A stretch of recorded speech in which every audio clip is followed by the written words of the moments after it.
I feel a real urge to post this feed for people who are making clothes.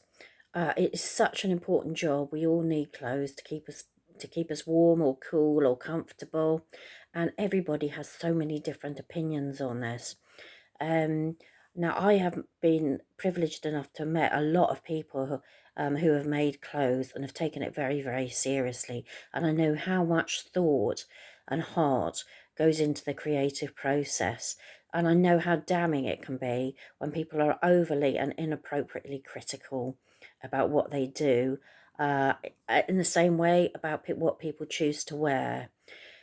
It's so important that people understand that what you wear is a combination of so many different factors, and it changes depending on the environment you're in, who you're with, what you're doing, how comfortable you feel, what resources are available to you, what your level of understanding is, and what your level of knowledge is.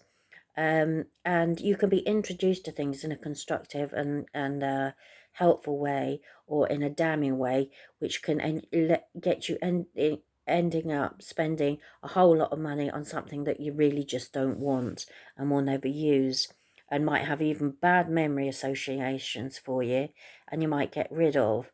I think a lot about what I wear. A lot of people don't think I do, but I really, really do, and I always have done ever since I was young, because clothes to me were a bit of uh, uh, a holy grail of understanding, that I really wanted to conquer.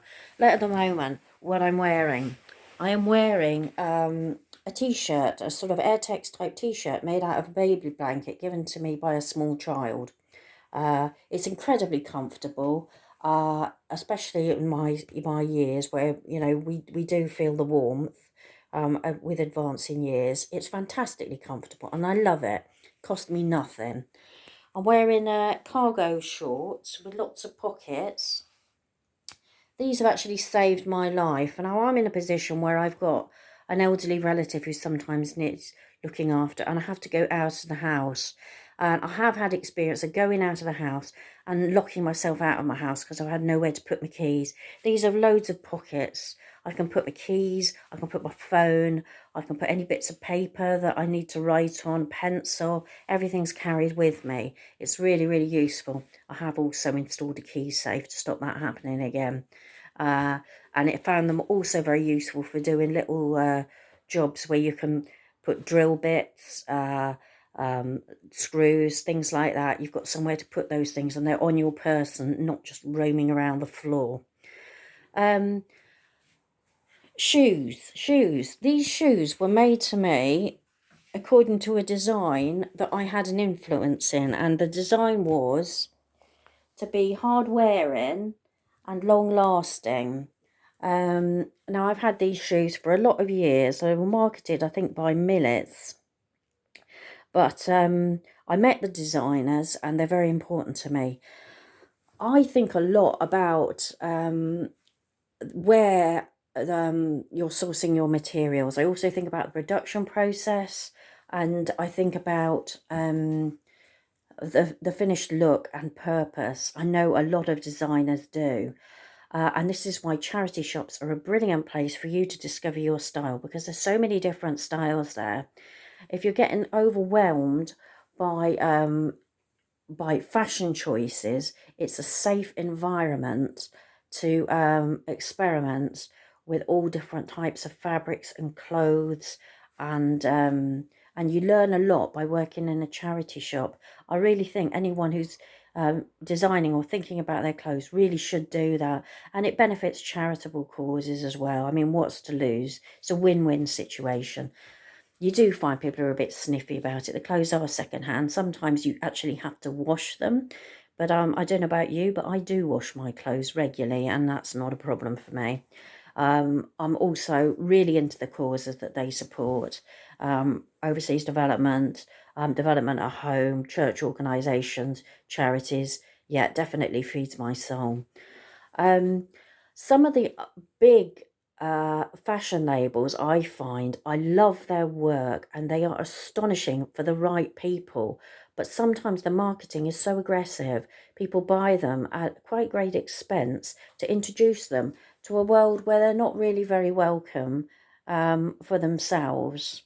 And you can end up spending a lot of money as a gateway to a world which you don't really want to be in if they're missold. So it's important to get your marketing right. It's important to listen to your customer and interact with your customer. And I, I, my own prejudice on this is that elderly people do it better because they're a little bit more selfless about design suggestions, perhaps because they've had time to make lots of mistakes and along their way, and they know what they needed, the advice they needed at that time. I mean, catwalk models and that they look stunning, and the designs are so creative and so eye-catching. But let's face it, we're not all catwalk models. Um, uh, there's no point squeezing ourselves into a dress where we feel uncomfortable when there might be another design that would suit ourselves, our personalities, and the people that love us much more. And I think that's more satisfying. Goths. Goths, I just adore. I love their style. I've had semi-gothic tendencies myself in the past, in that I've always worn something black, but I'm a little bit too cheerful for the style to totally take it on board. But they look fantastic, and I saw a feed about a girl who made beautiful boots and was getting a lot of criticism for making them, and she was getting very upset about it. But what I would say is there's definitely a market for those things, and sometimes people upset you to bring out people like me to tell you to keep going because you're doing a good job. So enjoy your style.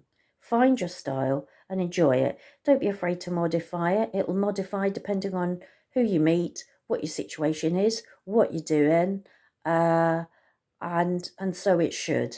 So it should. Enjoy your fashion choices.